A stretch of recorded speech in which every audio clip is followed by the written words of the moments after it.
Miss Cordelia, handa ka na ba? Malumanay na tanong ni Jill kay Cordelia habang ang babae ay nananatiling nakaupo. Nakasuot si Cordelia ng half-face na maskara na may mga balahibo pa ng ibon na disenyo sa gilid nito. Sinadya itong ipalagay ni Boss Hunter para hindi nila totally mamukhaan ng isa't isa. Umangat naman ang tingin ni Cordelia sa refleksyon sa salamin ni Jill na nakatayo ngayon sa kanyang likuran. Miss Jill, medyo kinakabahan po pero okay lang po. Nauutal niyang sagot. Halatang first time pero sino nga ba naman ang maniniwala na may ganito pang babae sa ganitong edad na hindi pa nakakaranas ng ganitong gawain. Palibhasa nga'y hindi pa rin nagkakanobyo si Cordelia kaya kahit sa usapan lang ay parang hindi niya ito kayang gawin. Pinapasabi po ni boss na wag raw po kayong kabahan. Ayaw niya pong madaliin to dahil matagal niya na itong hinihintay. Kaya gawin mo ang lahat, okay? Just enjoy the night with him, Miss Cordelia. At kung handa ka na, maaari ka nang tumayo at sumunod sa akin. Miss Cordelia, alam mo ang dahilan kung bakit nandito ka, tama? Seryosong tanong ni Boss Hunter. Alam ko po.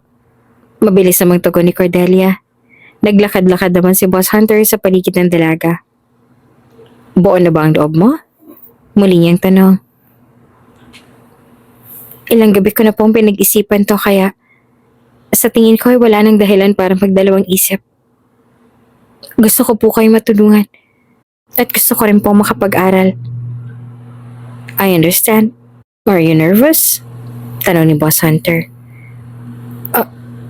Opo. Well, don't be. As long as I'd be gentle, there's nothing to worry about. Malambing na sabat naman ni Boss Hunter. Kung bago ka pa lang sa channel na ito, Ate Jane TV, huwag kalimutang pindutin ang notification bell and subscribe button. Sana po hindi naman malaking abala sa inyo ang pagpindot ng subscribe button dahil ang kapalit po nito ay ang pagsuporta para makapag-produce ng mga libreng stories sa mga channels ni Ate Jane. Maraming salamat!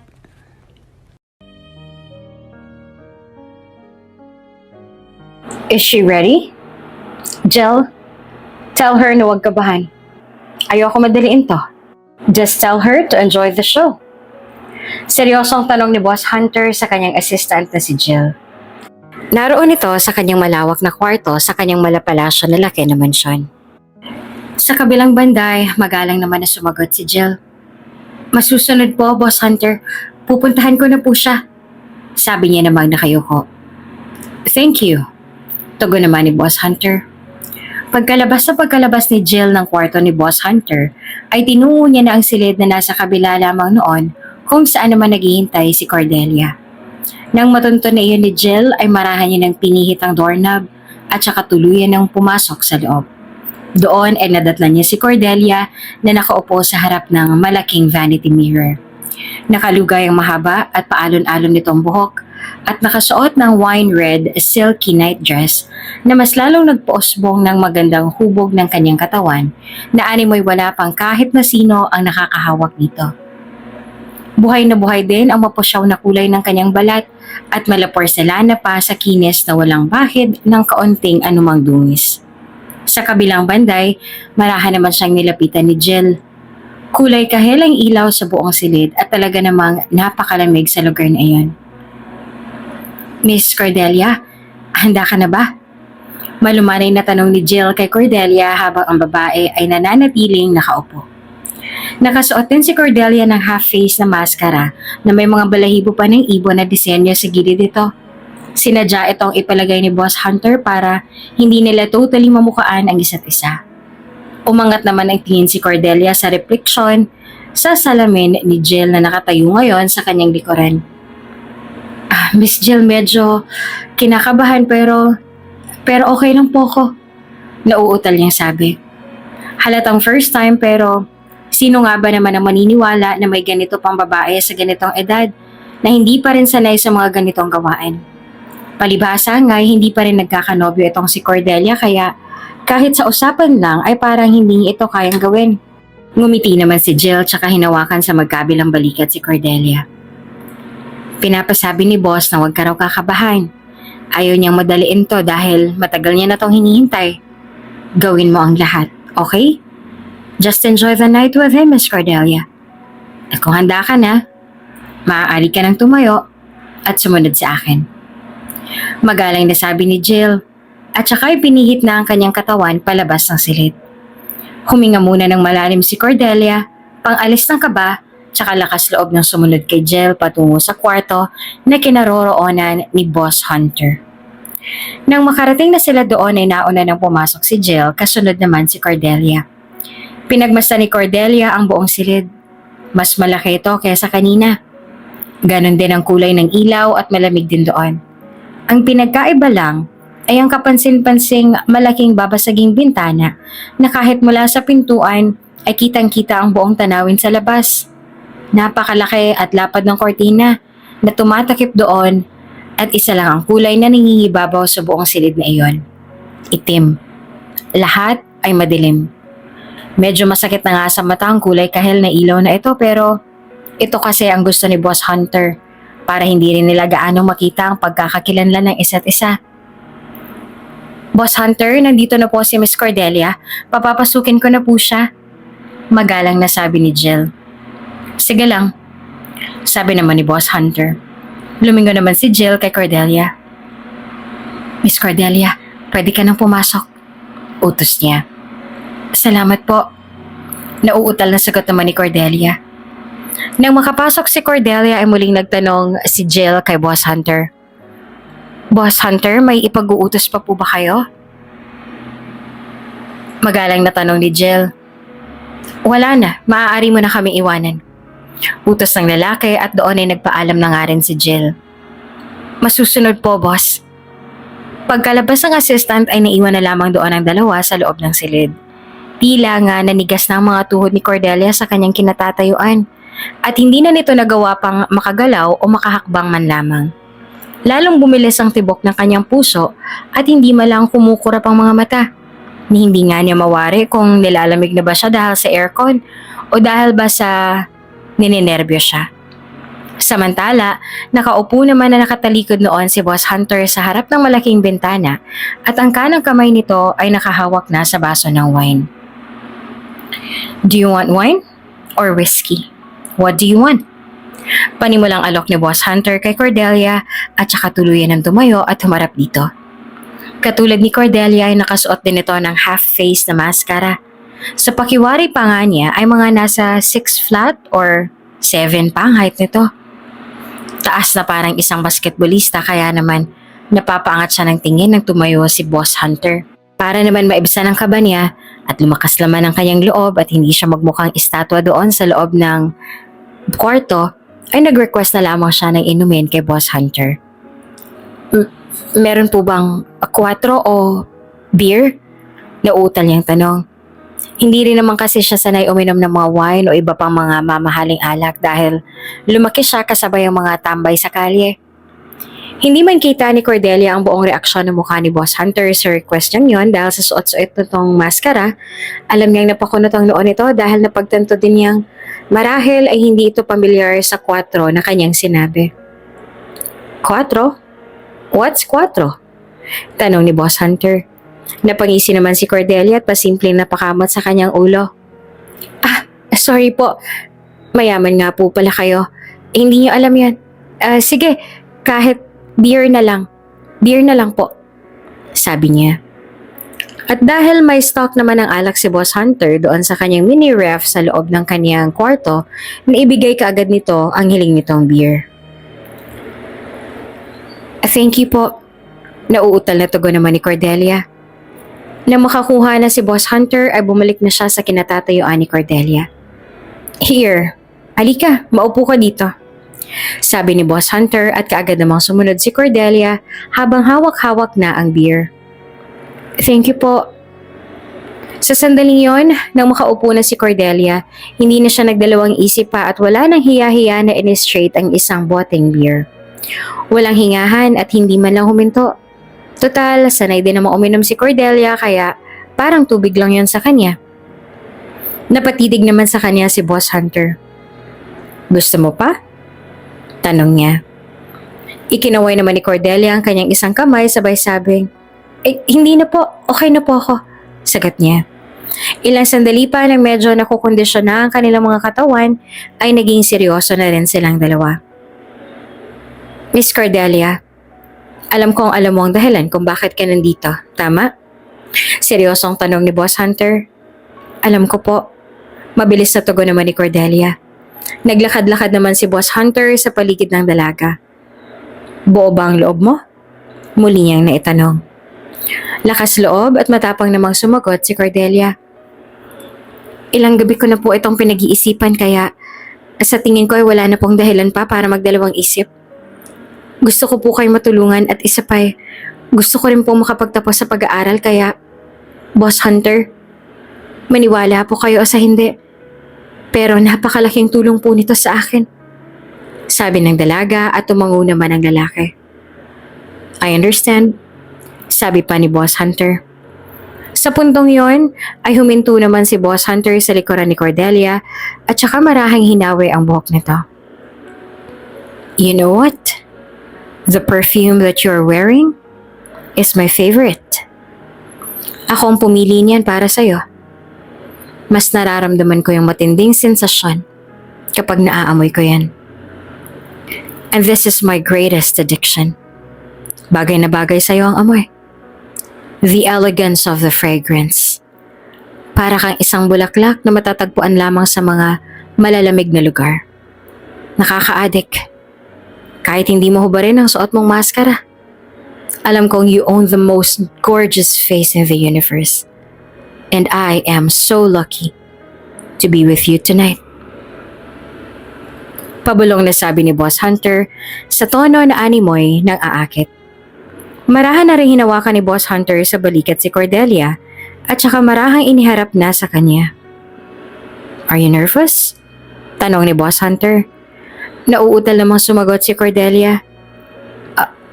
Opo. Well, don't be. As long as I'd be gentle, nothing to worry about. Malambing naman ang sagot ni Boss Hunter.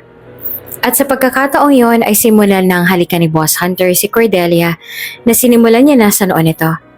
Marahan lang niya iyong ginawa para mas maramdaman nila yung kasalukuyang init na nararamdaman ngayon ng kanilang mga katawan. Nang makahalik sa noo ay ibinaba naman niya ang kanyang mga labi sa pisngi ng dalaga. Nakasteady nga lang si Cordelia dahil hindi niya rin maamin na first time niya ito. Kaya naman hinayaan na lamang niya na si Boss Hunter ang gumawa na susundan na lamang niya. Pagkahalik sa pisngi ay doon na dumampi ang kanilang mga labi at nagdikit ang kanilang mga katawan hanggang sa tuluyan na nga nilang naangkin ang katawan mag-isa't isa. Kinaumagahan mahimbing pang natutulog si Boss Hunter nang bigla na lang sumagi sa isip niya si Cordelia. Kaya naman, marahan niya nang iminulat ang kanyang mga mata. Ngunit sa pagmulat niya ay wala na ang dalaga sa kanyang tabi. Ang tanging naiwan na lamang doon ay ang suot-suot na night dress ni Cordelia kagabi na ngayon ay may bahid na ng dugo. She's a virgin? Kunot noong sambit ni Boss Hunter sa kanyang sarili. Si Cordelia ay inampun lamang ng Ruel at Joanna. Baby pa nga lang itong si Cordelia ay dito na siya nakatira sa pamilyang inakala niya ay ituturing din siyang isang pamilya. Hindi nga makatao ang turing sa kanya ng pamilya ni Mang Ruel, bagkos ay muchacha ang tingin sa kanya. Hindi na nakapagtapos ng high school si Cordelia dahil halos araw at gabi niyang pinagsisilbihan ng buong pamilya ni Mang Ruel at Ginang Juana. Ilang taon din siyang nagtiis sa pamilyang ito ngunit ni minsan ay hindi sumagi sa kanyang isip ang umalis o lumayas dahil umaasa siya na isang araw ay mamahalin pa rin siya ng mga ito at tatanggapin na kabilang din sa kanilang pamilya. Habang naguhugas ng plato ay napansin naman ni Cordelia na bihis ang kanyang tita Joanna kaya naman hindi niya napigilang mag-usisa rito. Saan po kayo pupunta? Tanong niya kay Ginang Joanna at pairap naman siyang tiningnan ni Ginang Joanna tsaka tinaasan pa ng kilay. Saan pa ba? Di bibili ng mga gamit sa eskwelahan ng mga anak ko. Hindi mo naman alam yon, kaya hindi ka makarelate. Matalim na sabi ni Ginang Joanna kay Cordelia. Wala nga siyang pakialam kung nasaktan man si Cordelia sa sinabi niya o hindi. Sandali namang natigil si Cordelia sa kanyang ginagawa at sandali munang lumapit sa kanyang tita Joanna. Tita Joanna, maaari po ba ako mag-enroll ngayong taon? May mga sideline naman po ako. Babayaran ko na lang po ng paunti-unti kayo. Buong pag-asa namang tanong ni Cordelia sa kanyang tita Joanna. Sa reaksyon naman ni Ginang Joanna ay hindi niya malaman kung matatawa ba siya o hindi dahil sa sinabing iyon ni Cordelia. Hanggat nasa poder ni Ruel at Joanna si Cordelia, ay talagang magiging malabo pa ang pangarap ng dalaga.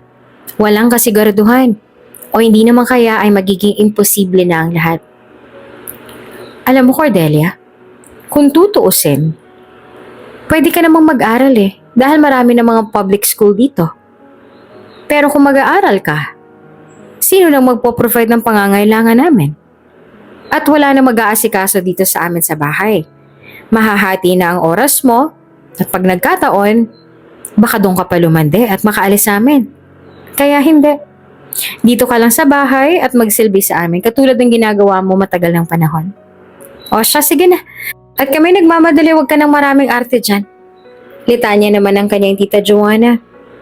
Halata namang nalungkot ang itsura ng mukha ni Cordelia at gustong-gusto na nga niyang makapagtapos ang pag-aaral ngunit pilit itong ipinagkakait sa kanya. Kaya nga lagi niyang sinisipagan sa mga gawaing bahay at iba pa niyang mga sideline para may maisulit pero hindi pa pala sapat yun. Hindi pa pala sapat yung pagtitiis at pagtsatsaga niya sa loob ng maraming taon sa kanilang pamilya. Dahil ni minsan, hindi naman siya pinahalagahan at pinagmalasakitan ng mga ito. Sa pangalawang pagkakataon ay muling nakiusap si Cordelia sa kanyang tita Joanna at nagbabakasakaling pagbigyan na siya nito at maawa sa kanya. Tita Joanna, please naman po Gusto ko rin po makapagtapos ng pag-aaral. Pagmamakaawa niya. Ngunit sinigawan lang siya ni Ginang Joanna. Hindi nga pwede. Ang kulit mo sabi niya. Maya-maya pa ay bumaba na rin si Claire na bihis na rin. Pusturang-pustura pa nga ang kanyang muka na dahil sa kapal ng lip tint at blush on. Ma, ano na naman pong problema dito? Kaya aga-aga sumisigaw ka. Anas ni Claire sa kanya habang pababa ng hagdan at nakatingin pa sa kanyang maliit na salamin. Eto kasing muchachang to, napakakulit ng lahi. Pinipilit na i-enroll ko rin daw siya? Di ba ang kapal ng mukha? Litanya naman ng ginang. Nang makababa na si Claire ay tinignan naman niya si Cordelia.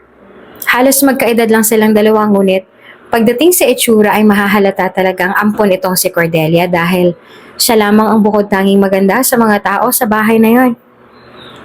Talaga ba? Ambisyosa. Wala kang karapatang mag-aral Kaya ka nga siguro inabandona ng mga magulang mo dahil alam na nilang lalaki ka na sakit sa ulo. Kung hindi lang namin kailangan ng katulong ngayon, baka nandun ka na sa lansangan at nagpapagala-gala. Kaya magpasalamat ka't may natitirhan ka. May natutulugan. Hindi mo masyado ka pang demanding. Kung ano-ano pang hinihingi mo, hindi ka na nahiya. Inis na sabi naman ni Claire tsaka ginatungan pa ng ina. Wala naman talagang kakampi si Cordelia sa bahay na iyon. Swerte na nga lang niya kung magkaroon ng isa. Sa kabilang banda ay sumagot naman si Cordelia. Gusto ko lang din naman na makapag-aral Hindi ko naman kakalimutan yung obligasyon ko dito sa inyo. Pangako, kaya ko namang pagsabay-sabayin yun Pamimilit niya pa. Pero dahil binging-bingi na nga si Ginang Joanna at inis na rin siya sa mga sinasabi ni Cordelia, ay minabuti na lamang niya na putulin ang usapan. Tama na nga. Nakakarindi ka na. Claire, tawagin mo na nga si Kathy at na makaalis na tayo. Naririndi na talaga ako sa bibig nitong si Cordelia. Pagalit na sabi naman ng Ginang Joanna at sumunod naman kaagad si Claire.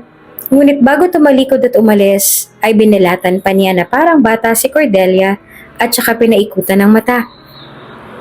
Nang makaalis na ang mag-ina ay literal na naiwan na lamang mag-isa doon si Cordelia. Bumalik siya sa kusina at humarap sa lababo na may tambak na hugasan. Doon ay kusa nang bumagsak ang kanyang mga luha. Sisinghot-singhot pa nga niyang pinunasan ng mga luha na iyon. Hindi naman ito ang unang beses na masaktan ng kanyang damdamin. Naging mabuti naman siya kina Joanna, ngunit hindi pa rin niya talaga makuha ang loob nito. Kaya hanggang iyak na lamang talaga ang kanyang nagawa sa ngayon. Bakit ba kailangan kong pagdaanan to? Bakit kailangan mangyari sa akin to? Totoo ba na hindi rin ako mahal ng mga tunay kong mga magulang? Bakit? Bakit? Umiiyak niyang sabi sa sarili. Samantala, na makatapos na si Cordelia sa mga gawaing bahay, ay oras na para magluto naman ng pananghalian. At dahil wala man ng laman ng ref, wala ring iniwang pambili ng ulam si Naginang Joanna, ay muli pera ulit ni Cordelia ang kanyang gagastusin pambili ng pagkain. Habang naglalakad naman si Cordelia patungo sa may bilihan ng isda at gulay, ay natanawan naman siya ng kanyang pinakamatalik na kaibigan at itinuturing na rin niya ang ate na si Bubbles. Uy, Cordelia! Parang namumugto naman yata yung mga mata mo. Nako, ano, minaltrato ka na naman ano? Sinasabi ko naman sa'yo matagal na Cordelia na umalis ka na sa pamilyang yan. Ano pa bang hinihintay mo at inaasahan mo? Namamahalin ka rin nila na parang isang tunay na anak, na parang isang tunay na pamilya? Oh my gosh, Cordelia, you're getting into my nerves. Huwag ka nang umasa dahil simulat sa Paul ay magaspang na talagang ugali ng pamilyang yan. Malas mo nga't sila pang nakapulot sa'yo eh. Eh dati nga bali-balita na nasa sindikato pang mag-asawang yan kaya laging may mga banta ang buhay. Sumama ka na lang kasi sa akin. Dito, sure ball na makakapag-aral ka pa. Nang makalapit na nga si Bubbles kay Cordelia ay wala ng preno ang bunganga nito sa pagsasalita. Mabait sa kanya si Bubbles. Sa tuwing kailangan niya ng kausap o maging pinansyal ay si Bubbles lagi ang tinatakbuhan niya at never pa siyang nahindian nito. Katulad din niya kasi ay wala na ring pamilya si Bubbles. Ang kaibahan lang nila ay pareho ng patay ang kanyang ama at ina, tapos wala pa siyang kapatid kaya naman talagang napariwara na ang kanyang buhay. Sa kabilang banda ay sumagot naman si Cordelia. Bubbles, hindi naman kasi madali ang sinasabi mo. Una-una, wala ako mapuntahan. Pangalawa, hindi ko naman kaya yung ginagawa mo. Hindi pa nga ako nagkakanobyo eh. Hindi naman kita hinuhusgan ha, pero parang hindi ko talaga kaya. Nag-aalala ang sagot naman ni Cordelia. Ilang beses na nga siyang pinipilit nito at sinasabihan na umalis na sa poder ni Naginang Joanna dahil saksi din niya kung paano siyang pinagmaltratuhan ng mga ito. Sinasabihan na nga siya ni Bubbles ang masasakit na salita para lamang matauhan pero wala pa ring talab kay Cordelia. Kung may award na nga lang na makakapagbigay sa titulong Best Martyr of the Year, ay siguradong si Cordelia na ang makakakuha noon. Kaya naman inis na inis si Bubbles sa sobrang kabaitan ng kaibigan. Hay nako Cordelia, alam ko namang hindi mo kaya yun ano? At saka hindi naman kita pinipilit na gawin yung ginagawa ko. Ang gusto ko lang naman sabihin ay sumama ka na sa akin kahit doon lang sa apartment ko. At saka marami pa akong trabaho. At ibang racket bukod sa trabaho kong to, pwede kong ipasa sa iyo yung iba. Naaawa lang talaga ako sa iyo sa pagiging pangat martyr mo para tumigil pa dyan sa itinuturing mong pamilya na muchacha naman ang tingin sa iyo. Hay nako, pag-isipan mo Cordelia ha, ilang taon na tayong magkaibigan at hindi naman kita ipapahamak. Kung may choice nga lang ako na mas legal na trabaho kahit muchacha basta ayos lang ang bayad at tao ang turing sa akin ay papatusin ko na. Eh kaso wala eh. Baka nga hanggang dito na lang talaga ang beauty ko. Sabi naman ni Bubbles sabay buntong hininga. Oo Bubbles, naiintindihan ko naman ang punto mo. At sobrang ako nagpapasalamat dahil ikaw ang naging kaibigan ko. At hindi ka masamang babae. Sa katunayan nga niyan ay hinahangaan talaga kita. Dahil sa angkin mong tapang at lakas ng loob para maging isang independent na kailanman ay hindi ko kayang gawin. Kaya huwag ka mawawala ng pag-asa, Bubbles. Sabay din tayong makakaraos. Sabay din nating mahahanap ang tunay na kaligayahan. Maniwala at magtiwala lang tayo kay Lord. Sabi naman ni Cordelia kay Bubbles. Ginitian naman siya ni Bubbles. Oo naman, friend. Diyan sa part na yan ako naniniwala sa'yo. Nakangiti niyang sabi sabay subo ng lollipop. Ilang sandali pa ay nagpaalam na rin siya kay Bubbles. O siya, sige na. Baka mamaya maunahan pa ako ni Tita Joanna na umuwi. Malilintikan na naman ako doon.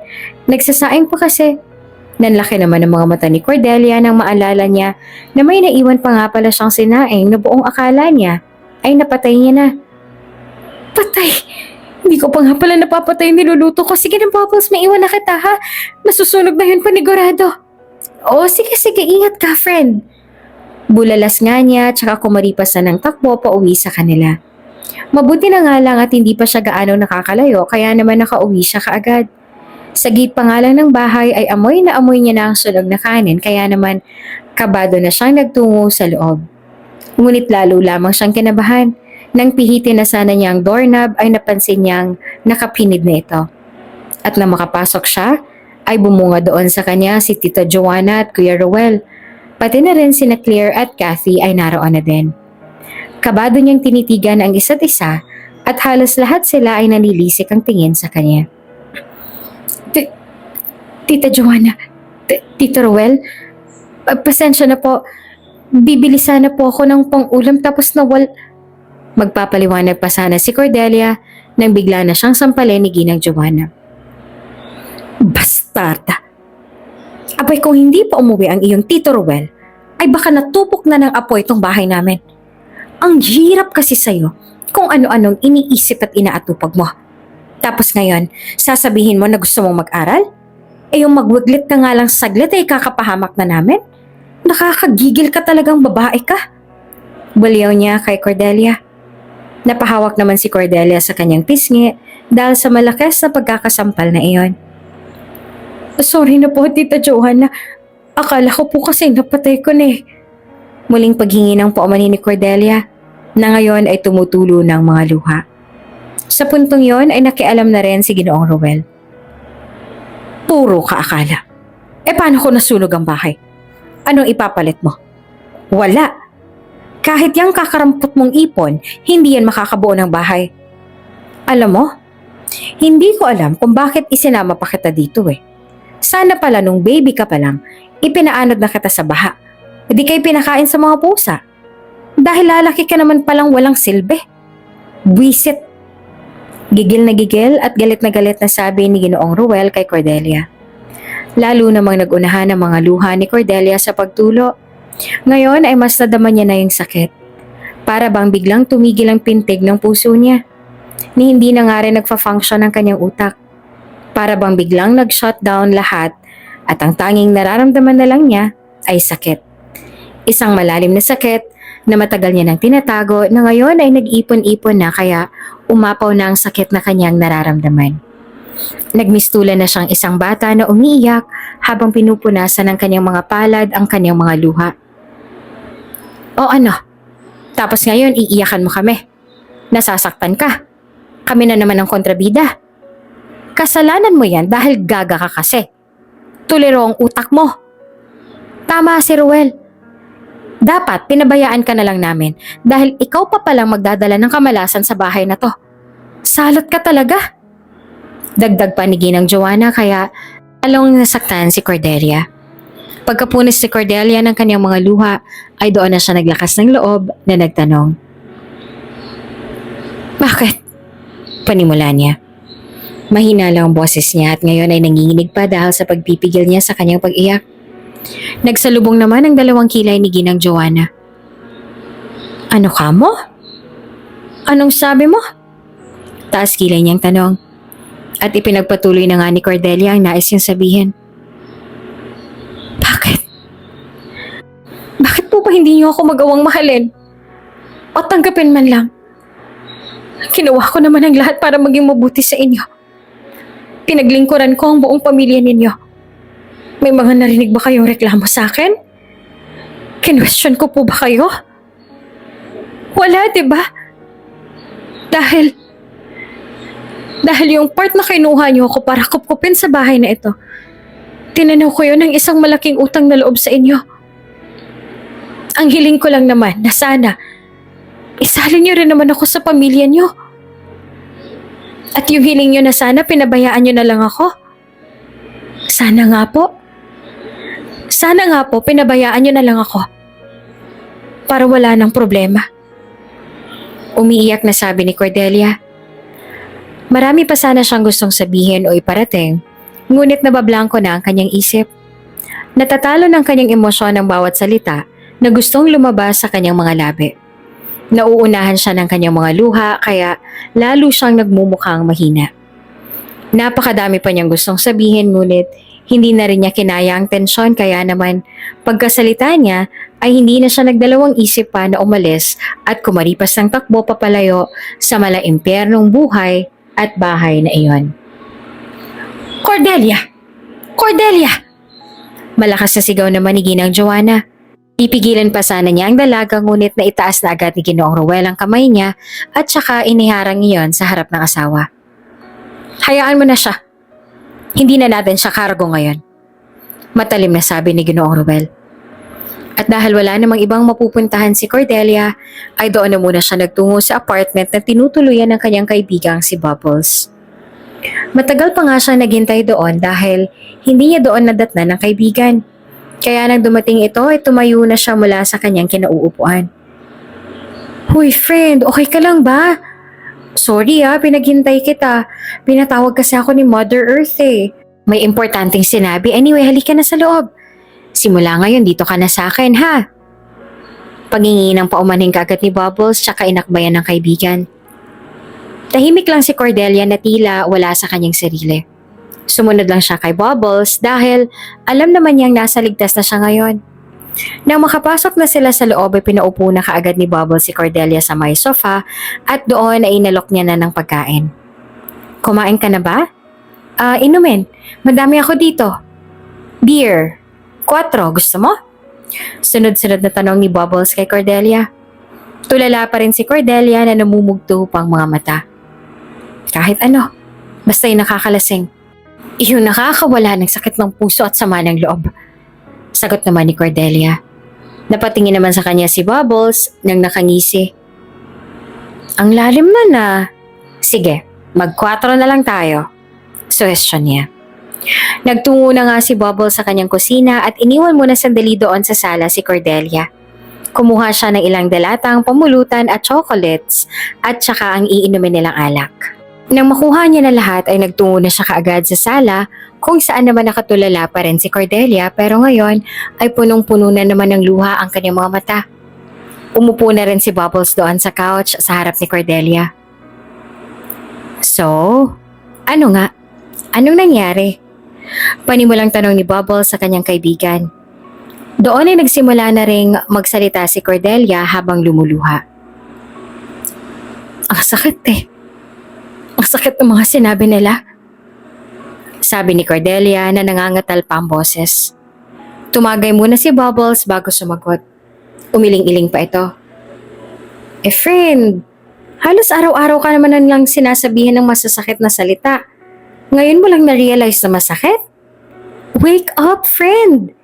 Di nila deserve yung mga luha mo. Pati ang ganda mo, no? Pagpapalakas loob naman sabi ni Bubbles. Sa tuwing magkikita sila noong dalawa ay halos paulit-ulit na lamang na ganito ang payo ni Bubbles sa kaibigan. Si Cordelia nga lang ang hindi talaga nakikinig dahil nga sa kakarampot na pag-asa na naroon sa kanyang puso. Iba yung kanina eh.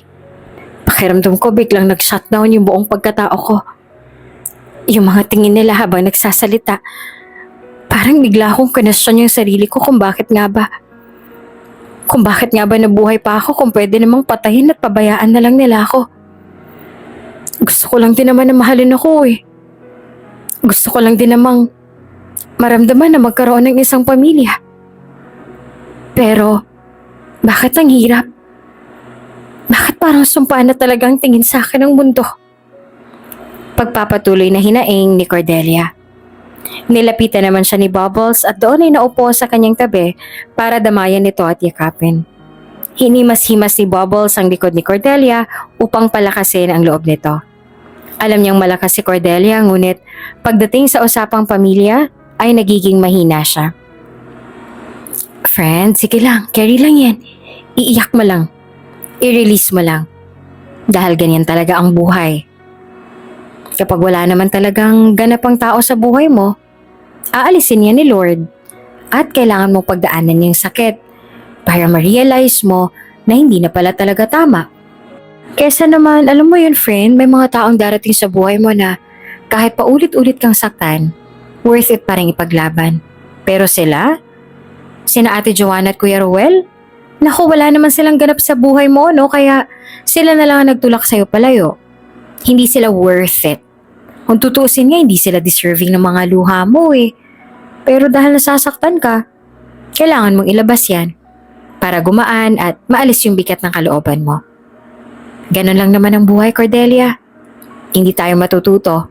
Kung tayo mismo sa sarili natin, ipinipilit pa rin natin yung mali at hindi na dapat. Kaya, fighting lang ha. Kaya nandito ako, tutulong ako, hanggat kaya ko. Sambit ni Bubbles at saka muling niyakap ang kanyang kaibigan. Doon ay hinawakan naman ni Cordelia ang mga kamay ng kaibigan at saka nagbigay ng isang matipid na ngiti. Aminado siya sa mga sinabi ng kanyang kaibigang si Bubbles ay gumaan kahit na papaano ang kanyang pakiramdam.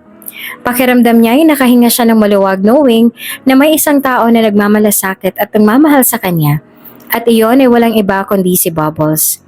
Si Bubbles na kahit may sarili ding issue sa buhay ay nagagawa pa rin siyang damayan nito ng walang panghuhusga at pagmamalaki. Kaya naman masasabi niya talagang napakaswerte niya na maging kaibigan nito. Maraming salamat Bubbles ha. Kahit papano ay gumaan ang pakiramdam ko. Sobrang bigat kasi talaga kanina. Hindi ko na alam kung paano ko pa dadalhin. Mabuti na lang at nariyan ka. Kaya ikaw talagang isa sa pinaka-pinagpapasalamat ko kay Lord.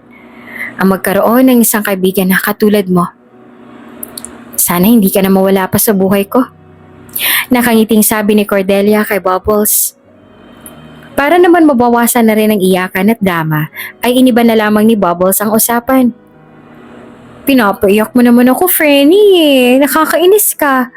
O siya, shut na. Mag-enjoy na nga lang tayo kaysa isipin na walang mga kwentang tao, no? Sige, hindi ako mag-duty ngayon. Para sa'yo. Magpapakasaya tayo tonight. Ayoko na rin munang makita si Mother Earth. Pinag-iisipan ko pa rin kasi yung alok niya eh. Kaya ayoko muna siya makausap. Pagkwento pa niya. Ito nga ang dahilan kung bakit nagtagal siya kanina. Dahil ipinatawag siya ng kanilang manager sa club upang sabihin ng isang alok sa kanya na gusto itong ibigay. Naintriga naman si Cordelia kaya hindi niya na napigilang mag-usisa. Ano naman yun? Bakit mo naman iniwasan? Tanong ni Cordelia sabay shot. Kasi, inaalok niya ako na maging surrogate mother daw. Kapalit ng malaking halaga. May nagpapahanap daw sa kanya. Pag-amin pa ni Bubbles. Nanlaki naman ang mga mata ni Cordelia. Surrogate mother? Di ba yun yung ikaw yung magbubuntis at magdadala sa baby sa sinapupunan mo tapos pag nanganak ka na, kukunin niya ng baby tapos wala na. Tapos na. Ganun ba yun? Paliwanag niya, tumango naman kaagad si Bubbles. Tumpak, Frenny! Ang galing mo! Ayun nga, sa akin kasi inaalok. Okay lang daw kahit hindi na virgin, basta malinis. Ang totoo kasi yun eh. May sakit ako. May HIV ako. Sa sinabi niyo ni Bubbles ay bigla namang nalungkot ang boses at muli namang nanlaki ang mga mata ni Cordelia.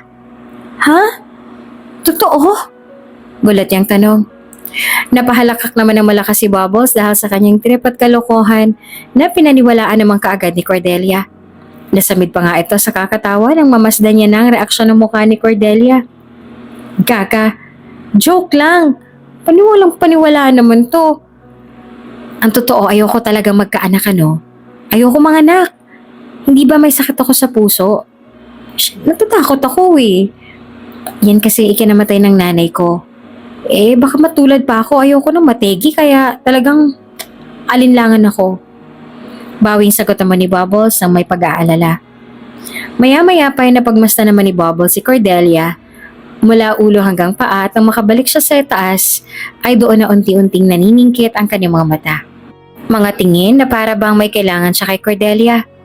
Mga tingin na para bang may masama siyang plano. At dahil no choice na si Bubbles, ay Isa pa ay nanghihinayang siya sa bayad kaya naman naisip niya na si Cordelia na lang ang i-refer niya sa kanyang manager. Bakit ganyan ka makatingin? Nauutal na tanong naman ni Cordelia. Kinabahan nga siya ngayon dahil ayaw niya ng mga titig na iyon ni Bubbles. Frenny, di ba pangarap mo makapagtapos ng pag-aaral? Taas kilay na tanong ni Bubbles. Napakunot naman ang noo ni Cordelia. Oo. Ano naman ang connection nun? Nauutal pa niyang tanong. Gusto mo ba? Kasi alam ko bilyonaryo tong guy. Tsaka bata pa daw kaya hindi ka mandidiri sa kama. At tsaka hindi lang doble o triple ang ibabayad sa'yo, no? At sigurado akong hanggang kolehiyo mo matutustusan ang pag-aaral mo sa bayad na yon.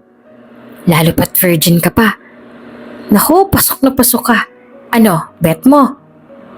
Doon ay tuluyan nang inalok ni Bubbles si Cordelia para sa pagiging surrogate mother. Hindi naman makahindi o maka-oo si Cordelia dahil marami pa rin naman siyang dapat na isaalang-alang. Ngunit sa tuwing sumasagi sa kanyang isipan ang kagustuhan na muling makapag-aral, ay bigla na lamang nagbabago ang plano nito. Hindi pa siya makapag-decide ngayon kasi gusto niya munang pag-isipan lahat ng ito. Iisipin niya iyon ng mabuti dahil hindi madali ang pagiging isang surrogate mother. Marami din siyang dapat isaalang-alang dito. At higit sa lahat, dapat handang-handa siya sa kanyang gagawin. Dahil bukod sa magdadala siya ng buhay sa kanyang sinapupunan sa loob ng 9 na buwan, ay kailangan niyang makipagtalik sa isang lalaki na hindi niya kilala at kailanman ay hindi niya makikilala pa. Baka naman mamaya sindikato rin yung lalaki. Takot ako sa mga ganyan eh. Sabi naman ni Cordelia sa kanyang kaibigang si Bubbles. May bahagi kasi sa kanyang puso na para bang gusto niyang subukan. Pero natatakot siya dahil ngayon lamang niya gagawin ang bagay na ito. Palibhasa ay buong buhay niya ay naroon lang siya sa 4 na sulok ng bahay ng kanyang mga tita Joanna kaya naman asiwa siya pagdating sa pakikipag-socialize. Kung nakakalabas man siya ay tanging si Bubbles lamang ang kanyang nakakasama. Sira, hindi CEO to ng isang sikat na kumpanya. Nakalimutan ko nga lang ang dahilan kung bakit nagpapahanap siya ng pwedeng maging surrogate mother ng kanyang magiging anak. Pero mabait daw yun. Ano, gusto mo ba? Para hindi ko na ibigay sa iba, sayang din kasi. Sayang yung kikitain mo. Pamimilit naman ni Bubbles sa kanyang kaibigan. Nangihinayang din kasi siya sa magiging kabayaran dahil alam niyang hindi madali ang maging surrogate mother kaya alam ni Bubbles na hindi basta-basta barya ang ibabayad nito sa kanya.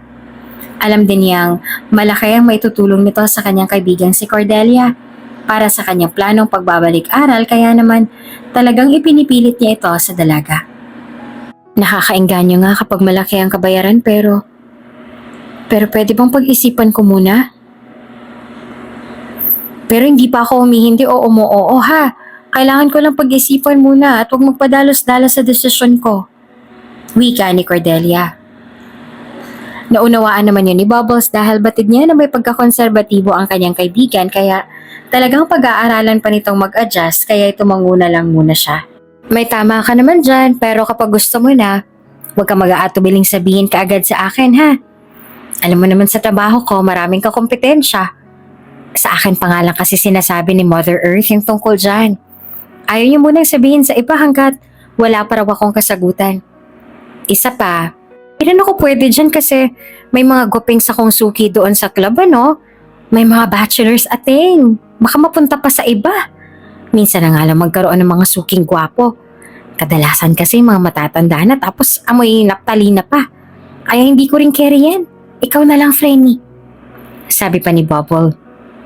Napatawa na lang ng mahina si Cordelia habang nagkukwento ang kaibigan dahil with matching action pa ito. Oo, huwag kang mag-alala. Kapag nakapag-desisyon na ako, ipapaalam ko kaagad sa'yo. Paninigurado naman ni Cordelia kay Bubbles at kaagad namang sumagot ang kaibigan. Oh sige, Frenny.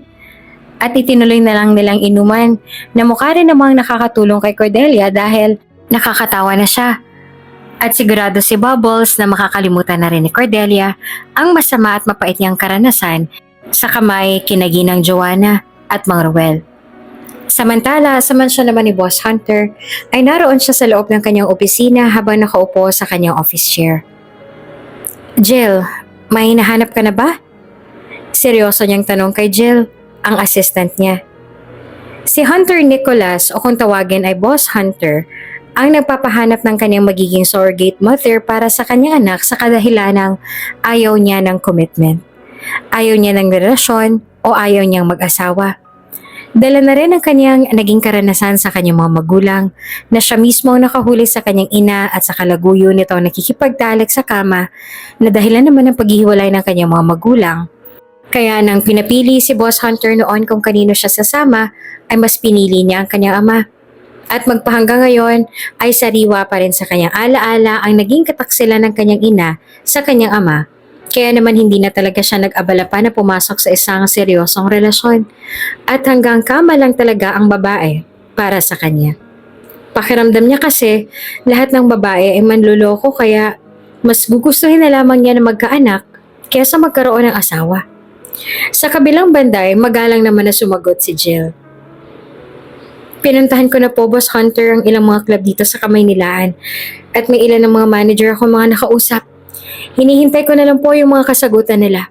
Sabi ko, yung piliin nila yung pinakamaganda, pinakamalinis at pinakaumaangat sa kanila. Kaya makakaasa po kayo na ang mapipili ay ang pinaka-in-demand at VIP na babae sa kanilang club. Sagot naman ni Jill. Tila nakampante naman si Boss Hunter sa ibinalita ni Jill sa kanya kaya tumango na lamang siya sabay sabing, "Good." Maya-maya pa, dala ng pagtataka dahil kahit ilang taon na nagsiservisyo si Jill kay Boss Hunter ay wala pa rin itong alam sa kanya, lalo na sa personal nitong buhay at tunay na nararamdaman. Kaya naman hindi na nag-atubili pa si Jill na mag-usisa kung bakit nga ba kailangan pa ni Boss Hunter na mag-hire ng surrogate mother kung pwede namang asawahin na lang ng matagal ng nagkakagusto rito na family friend din nila na si Almira. Mahina namang tumikim si Jill bago nagtanong. Boss Hunter, patawarin niyo po ako kung itatanong ko to bakit hindi na lang kay Ma'am Almira? Total ay may pinagsamahan naman rin kayo. At kilalang kilala niyo na po siya. Kesa naman maghanap tayo ng ibang babae na hindi niyo pa nakikilala ng personal. Hinahong tanong ni Jill. Kabado pa nga siya dahil baka masamain ni Boss Hunter ang tanong niya ngunit kabaligtaran nito. Jill, hindi katulad si Almira na iniisip mo. She's not like that. At isa pa, ayoko rin magkaroon pa ng commitment sa kanya. Kung gusto ko siya, hindi ko nakakailanganin pa ng surrogate mother. Mas gusto ko sa ibang babae. At hindi ko rin alam kung bakit. Kalmado namang sagot ni Boss Hunter. Si Almira ang kanyang kababata na tagapagmana naman ng mga tan. Mabait din naman at matagal lang may gusto kay Boss Hunter. Minsan pa nga itong umamin ng kanyang damdamin kay Boss Hunter ngunit nabigo lang siya dahil wala talaga sa wisyo si Boss Hunter ang pumasok sa isang seryosong relasyon. Pero magpaganon pa man ay tanggap naman yan ni Almira at hindi naman naghihinakit kaya ayos pa rin ang relasyon nila sa isa't isa kahit magkaibigan lamang. Nauunawaan ko po, Boss Hunter. Patawarin niyo po ako kung naitanong ko ang bagay na yun. Nakatungong panghingi naman ang paumanhin ni Jill. Walang anuman, Jill. Makakaalis ka na. Utos naman ni Boss Hunter at umalis na. Makalipas ang ilang araw, halos ilang araw din yung pinag-isipan ni Cordelia ay sa wakas nakapag-desisyon na siya.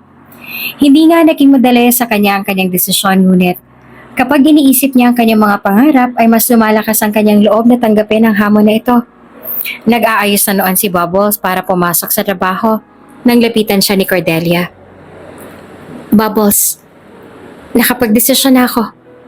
Buong loob niyang sabi kay Bubbles. Napahinto naman si Bubbles habang naglalagay ng foundation.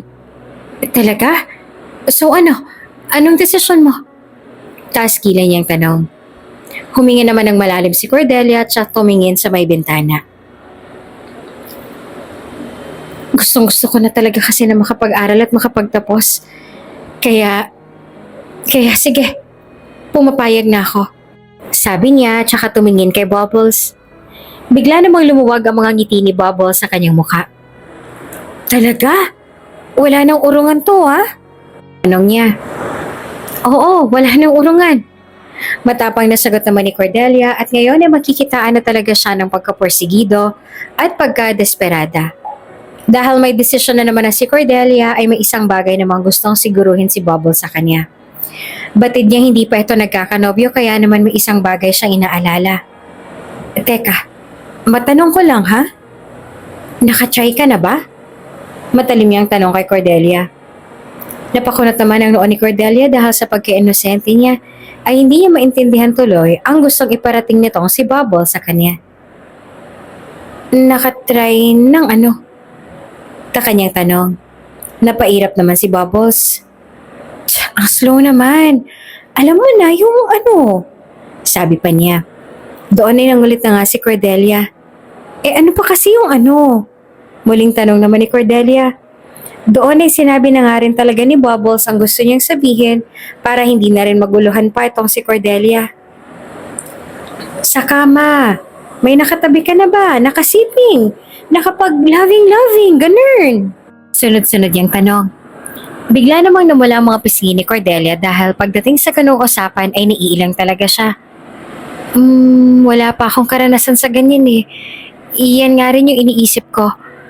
Paano kapag hindi siya nasiyahan? Nauutal na sagot naman ni Cordelia. Tinapik naman siya kaagad ni Bubbles. Ano ka ba? Sigurado mag-i-enjoy yun dahil sa itsura mo pa lang, pak na. Sabi pa niya. Naku, baliw ka talaga. Tatawa-tawa na lang na sumagot si Cordelia sa kalokohan nitong si Bubbles. O siya, sige na. Sure na yan ha? Sasabihin ko na si Mother Earth. Muling tanong naman ni Bubbles. At mabilis din namang sumagot si Cordelia kahit na medyo kabado na. Oo. Dahil okay na kay Cordelia, isinama na ni Bubbles ang kaibigan sa club na kanyang pinagtatrabahuhan para ipakausap sa kanyang manager na kung tawagin nila ay Mother Earth. Naroon nga siya at nakaupo doon sa silid na nagsisilbing dressing room ng mga babae doon. Napatingin naman si Cordelia sa paligid, lalong-lalo na sa mga kababaihan na doon na mismo naguhubad ng kanilang mga damit at tila ba normal na ito sa lahat dahil araw-araw naman nila itong ginagawa. Napapalunok na nga lang si Cordelia dahil hindi niya lubos maisip na gagawin din niya ang bagay na yon. Iniisip pa nga lang niya para bang bumabaliktad ng kanyang sikmura at napapailing na para bang ayaw niya nang gawin ang bagay na iyon. Maya-maya pa ay dumating na nga doon si Mother Earth upang kausapin na si Cordelia. Iha, mukhang bata ka pa. Hindi laro-laro itong pinasok mo ha? Sorry kung magiging prangka ako dito. Dito kasi magpapagalaw ka sa kama. Tapos mabubuntis ka at dadalhin mo ang bata sa iyong sinapupunan sa loob ng 9 na buwan. Tapos kapag nanganak ka na, doon ka palang tuluyang makakalaya. Si boss na ang bahala kung saan ka patitigilin kapag nagbuntis ka na. Makukuha mo lang ang kabayaran kapag tapos na kayo magsiping at pagkapanganak mo. Ayos ba yun sa'yo? Boba ang loob mo? Panimula niyang sabi. Medyo istrikta pa nga itong humarap at nagsalita dahil ganito talaga siyang makitungo sa kung tawagin niya ay kanyang mga alaga. Tumingin naman ng diretso sa kanya si Cordelia at saka nauutal na sumagot. Nauunawaan ko po. Ayos ang po yun sa akin. Nauutal niya namang sagot. Tumangutango naman si Mother Earth na parang kontento na rin naman sa sagot ni Cordelia habang minamasdan ang buong kabuuan nito. Matapos noon ay ibinaling naman ni Mother Earth ang kanyang atensyon kay Bubbles. Mabuti naman kung ganon. Bubbles, ikaw na munang bahala sa kanya dyan, ha? Pupuntahan ko lang yung assistant ni boss, ipapaalam ko sa kanya na may nakuha na tayo. Wika ni Mother Earth at sumagot naman kaagad si Bubbles. Sige Mother Earth, ako nang bahala sa friendly ko na to. Nakangiti naman niyang sabi. Sa kabilang banda ng magkausap na ng masinsinan sina Jill at Mother Earth ay doon na na-finalize ang babae si Jill na ipapakita niya kay Boss Hunter upang papipiliin. Boss, may napili na po ba kayo sa mga babaeng sinabi ko sa inyo? Tanong ni Jill kay Boss Hunter habang matalim na binabasta ng mga litratong ibinigay nito sa kanya. Maya-maya pa ay hindi naman nakikita ni Boss Hunter ang lahat ng babae ay napako na kaagad ng kanyang atensyon sa litrato na kanyang hawak-hawak. Litrato ni Cordelia. Ang angkin at maamong ganda ni Cordelia ang umagaw sa atensyon niya. Oo, Itong si Cordelia Bartolome? Bukas na bukas. Isat mo na, Jill. Utos niya kay Jill. Kaagad namang tumugon si Jill at inischedule ng pagpunta ni Cordelia sa mansyon ni Boss Hunter upang pangatawanan na ang pagiging surrogate mother nito. Masusunod po, Boss Hunter. Ipapasundo ko na kaagad si Miss Cordelia mamaya para sa briefing. Ako na pong bahala sa kanya. Sagot ni Jill at nagpasalamat naman sa kanyang lalaki. Thank you, Jill. Sagot niya pa. Wala pong anuman, boss. Mauna na po ako. At doon ay tuluyan na ngang tumalikod si Jill. Inasikaso niya na nga kaagad ang mga iniutos ni Boss Hunter. Ora mismo ay pinasundo niya na kaagad si Cordelia at doon na pinadala sa mansyon. Sa silid na itinalaga ng kanyang paghihintay. Is she ready? Jill, tell her na huwag kabahan. Ayoko madaliin to. Just tell her to enjoy the show. Seryosong tanong ni Boss Hunter sa kanyang assistant na si Jill. Roon ito sa isang malawak na kwarto sa kanyang malapalasyo na laking mansyon. Sa kabilang banda ay magalang naman na sumagot si Jill. Masusunod po, Boss Hunter. Papupuntahan ko na po siya. Sabi niya namang nakayuko. Thank you. Tugon naman ni Boss Hunter. Pagkalabas ni Jill ng kwarto ni Boss Hunter, ay tinungo naman niya ang silid na nasa kabila lamang noon kung saan naman naghihintay si Cordelia. Nang matunto niyo ni Jill ay marahan niya ng pinihit ang doorknob at saka tuluyan ng pumasok sa loob. Doon ay nadatnan niya si Cordelia na nakaupo sa harap ng malaking vanity mirror. Nakalugay ang mahaba at paalon-alon nitong buhok at nakasuot ng wine red silky night dress na mas lalong nagpausbong ng magandang hubog ng kanyang katawan na animo ay wala pang kahit na sino ang nakakahawak dito. Buhay na buhay din ang mapusyaw na kulay ng kanyang balat at malaporselana pa sa kinis na walang bahid ng kahit na anong dungis. Sa kabilang banda ay marahan naman siyang nilapitan ni Jill. Kulay kahel ang ilaw sa buong silid at talaga namang napakalamig sa lugar na iyon. Miss Cordelia, handa ka na ba? Malumanay na tanong ni Jill kay Cordelia habang ang babae ay nananatiling nakaupo. Nakasuot din si Cordelia ng half-face na maskara na may mga balahibo pa ng ibon na disenyo sa gilid nito. Sinadya itong ipalagay ni Boss Hunter para hindi nila totally mamukhaan ng isa't isa. Umangat naman ang tingin si Cordelia sa reflection sa salamin at nakatayo ngayon si Jill sa kanyang likuran. Miss Jill, medyo kinakabahan po pero okay lang po ako. Nauutal niyang sabi. Halatang first time pero sino nga ba naman ang maniniwala na may ganito pang babae sa ganitong edad na hindi pa rin sanay sa mga ganitong gawain. Palibhasa nga hindi pa rin nagkakanobyo itong si Cordelia kaya kahit sa usapan lang ay parang hindi niya ito kayang gawin. Ngumiti naman si Jill at saka hinawakan ng magkabilang balikat ni Cordelia. Pinapasabi ni Boss na huwag ka raw kakabahan. Ayaw niyang madaliin ito dahil matagal niya itong hinihintay. Gawin mo ang lahat. Okay? Just enjoy the night with him. At kung handa ka na, maaari ka nang tumayo at sumunod sa akin, Miss Cordelia. Magalang na sabi pa ni Jill at saka ipinihit na ang kanyang katawan palabas ng silid. Huminga na muna rin ng malalim si Cordelia pang alis ng kaba at saka lakas ng loob na rin sumunod kay Jill patungo na sa kwarto na kinaroroonan ni Boss Hunter. Nang makarating na sila doon ay nauna nang pumasok si Jill at kasunod naman si Cordelia. Pinagmasa ni Cordelia ang buong silid. Mas malaki ito kaysa kanina. Ganon din ang kulay ng ilaw at malamig din doon. Ang pinagkaiba nga lang ay ang kapansing-pansing malaking babasaging bintana na kahit mula sa pintuan ay kitang-kita ang buong tanawin sa labas. Napakalaki rin ang kortina na tumataklob doon at isa lang ang kulay na nangingibabaw sa buong silid na iyon. Itim. Lahat ay madilim. Medyo masakit na nga sa mata ang kulay kahel na ilaw na ito pero ito kasi ang gusto ni Boss Hunter para hindi na rin nila gaanong makita ang pagkakakilanlan ng isa't isa.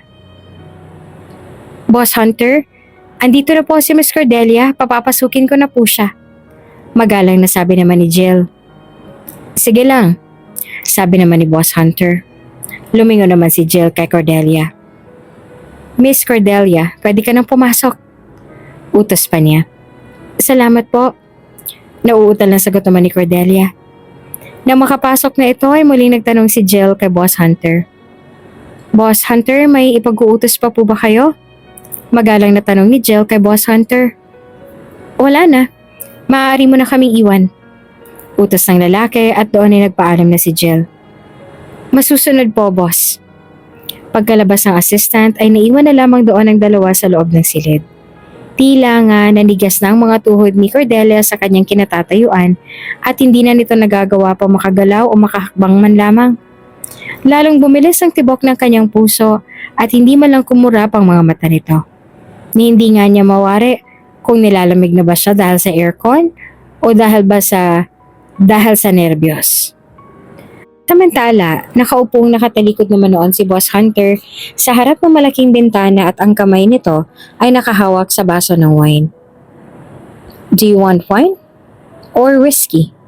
What do you want? Panimulang alok ni Boss Hunter kay Cordelia at saka tuluyan ng tumayo at humarap dito. Katulad ni Cordelia ay nakasuot din ito ng half-face na maskara. Sa pakiwari pa nga niya ay nasa 6 flat or 7 pang height nito.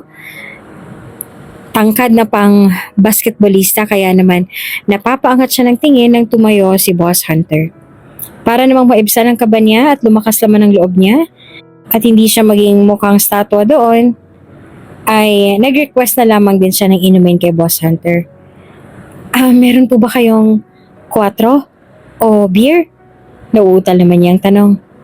Hindi rin naman kasi siya sanay uminom ng mga wine o iba pang mga mamahaling alak dahil lumaki siya kasabay ang mga tambay sa kalye. Hindi man kita ni Cordelia ang buong reaksyon ng mukha ni Boss Hunter sa request niyang yon dahil sa suot-suot na maskara. Alam niyang napakunot ang noon nito dahil napagtanto din niyang marahil ay hindi ito pamilyar sa 4 na kanyang sinabi. 4? What's 4? Tanong ni Boss Hunter. Napangisi naman si Cordelia at pasimpleng napakamot sa kanyang ulo. Sorry po. Mayaman nga po pala kayo. Hindi niyo po alam yun. Sige, kahit beer na lang po. Sabi niya pa. Dahil may stock naman ng alak si Boss Hunter, doon na sa kanyang mini ref sa loob ng kanyang kwarto, kaya ibinigay niya na ang hiling nitong beer. Okay, I have one here. Kukuha lang ako. Sabi ni Boss Hunter. Sandali naman nagtungo si Boss Hunter sa may mini ref upang kumuha ng beer. Thank you po. Nauutal na tugon naman ni Cordelia. Nang makukuha si Boss Hunter ay bumalik na siya sa kinatatayuan ni Cordelia. Here, halika, maupo ka dito. Sabi ni Boss Hunter at kaagad namang sumunod si Cordelia habang hawak-hawak na ang beer. Salamat po. Sa sandaling yon na makaupo na si Cordelia, hindi na siya nagdalawang isip at wala nang hiya-hiya na in-straight niya ng isang boteng beer. Walang hingahan at hindi man lang huminto. Total, sanay din namang uminom si Cordelia kaya parang tubig lang yan sa kanya. Napatitig naman sa kanya si Boss Hunter. Gusto mo pa? Tanong niya. Ikinaway naman ni Cordelia ang kanyang isang kamay sabay sabing, Hindi na po, okay na po ako. Sagot niya. Ilang sandali pa nang medyo nakukondisyon na ang kanilang mga katawan ay naging seryoso na rin silang dalawa. Miss Cordelia, alam kong alam mo ang dahilan kung bakit ka nandito, tama? Seryosong tanong ni Boss Hunter. Alam ko po. Mabilis na tumugon naman si Cordelia. Naglakad-lakad naman si Boss Hunter sa paligid ng dalaga. Buon na ba ang loob mo? Muli niyang tanong. Lakas loob at matapang namang sumagot si Cordelia. Ilang gabi ko rin po itong pinag-isipan kaya sa tingin ko ay walang dahilan para magdalawang isip. Gusto ko po kayong matulungan at isa pa ay gusto ko rin po na makapagtapos ng pag-aaral kaya Boss Hunter, maniwala po kayo isa hindi pero napakalaking tulong po nito para sa akin. Sabi ng dalaga at tumango naman ang lalaki. I understand. Sabi pa ni Boss Hunter. Sa puntong yon ay huminto naman si Boss Hunter sa likuran ni Cordelia at saka marahing hinawi ang buhok nito. You know what? The perfume you're wearing is my favorite. Ako ang pumili niyan para sa'yo. Mas nararamdaman ko yung matinding sensasyon kapag naaamoy ko yan. And this is my greatest addiction. Bagay na bagay sa'yo ang amoy. The elegance of the fragrance. Para kang isang bulaklak na matatagpuan lamang sa mga malalamig na lugar. Nakaka-addict. Kahit hindi mo hubarin ang suot mong maskara, alam ko you own the most gorgeous face in the universe. And I am so lucky to be with you tonight. Pabulong na sabi ni Boss Hunter sa tono na animoy ng aakit. Marahan na rin hinawakan ni Boss Hunter sa balikat si Cordelia at saka marahang iniharap sa kanya. Are you nervous? Tanong ni Boss Hunter. Nauutal namang sumagot si Cordelia. Opo. Well, don't be. As long as I be gentle, nothing to worry about. Malambing naman ang sagot ni Boss Hunter. At sa pagkakataong yon ay sinimulan ng halikan ni Boss Hunter si Cordelia na sinimulan niya naman sa noon nito. Marahan lang niya iyong ginawa para mas maramdaman nila ang kasalukuyang init na nararamdaman ngayon ng kanilang mga katawan. Nang makahalik sa noo, ay ibinaba naman niya ang kanyang mga labi sa pisngi ng dalaga. Nakasteady nga lang si Cordelia dahil hindi rin naman niya maamin na first time niya na ito. Kaya naman, hinayaan na lamang niya na si Boss Hunter ang gumawa na susundan na lamang niya. Pagkahalik sa pisngi ay doon na nagdampi ang kanilang mga labi at nagdikit ang kanilang katawan hanggang sa tuluyan na nilang naangkin ang katawan ng isa't isa. Kinaumagahan, mahimbing nang natutulog si Boss Hunter nang biglang sumagi sa isip niya si Cordelia. Kaya naman marahan niya nang iminulat ang kanyang mga mata ngunit sa pagmulat niya ay wala na ang dalaga sa kanyang tabi. Ang tanging naiwan na lamang doon ay ang suot-suot na nightdress ni Cordelia kagabi na ngayon ay may bahid na ng dugo. She's a virgin? Kunot noong sambit ni Boss Hunter sa kanyang sarili. Jill, where is she? Tanong ni Boss Hunter kay Jill na makalabas na siya ng kwarto. Ay nasa rest house na po si Miss Cordelia. Tugon naman ni Jill.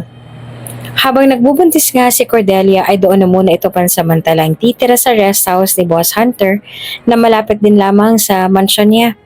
Ayaw niya kasing magpakita at malaman ng babae ang kanyang pagkakakilanlan. Pero aminado si Boss Hunter na si dami-dami ng nakakasiping niya sa kama ay iba si Cordelia. Bukod sa birhen pa ito, ay iba talaga ang taglay na karisma ng dalaga na talagang hahanap-hanapin ng kung sino man ang kanyang makakasama. Sa kabilang banda ay tumugon naman si Boss Hunter at tumango. Okay, nabayaran mo na ba? Tanong niya. Kalmado namang sumagot si Jill. Opo. Bakit po, Boss Hunter? Tanong naman niya. Doon ay desperadang nagbitiw ng salita si Boss Hunter. Dagdagan mo. Utos niya. Dadagdagan ko po? Takang tanong naman ulit ni Jill. Nauwi naman si Boss Hunter sa pagpapadagdag ng bayad sa nalaman niyang birhen pa si Cordelia at siya ang kauna-unahang lalaki na nakagalaw dito. Oo. Tapos bigyan mo na lang ako ng update tungkol sa pagbubuntis niya. Make sure na naibibigay yung mga hiling niya o gusto niyang kainin. At siguraduhin ligtas siya doon, komportable at magiging maayos ang pananatili sa rest house hanggang sa makapanganak siya. Nauunawaan mo ba, Jill? Sambit naman ni Boss Hunter and he made sure na magiging safe at walang magiging problema ang pagdadalang tao ni Cordelia. Lahat nga ay gagawin niya para maibigay ang mga gusto nito hanggang sa kanyang paglilihi para maramdaman naman ni Cordelia ang pag-iingat at pag-aalaga nila sa dalaga. Nauunawaan ko po, Boss Hunter. Hindi ko po siya pababayaan. Doon po mas dadalas pong pagbisita ko doon para masigurado kong nasusunod ang mga bilin ninyo. Kampanteng sagot naman ni Jill. Good. Thank you, Jill. Ikaw nang bahala sa kanya, okay? Halos madalas na ngang pumunta roon sa rest house si Jill upang asikasuhin si Cordelia.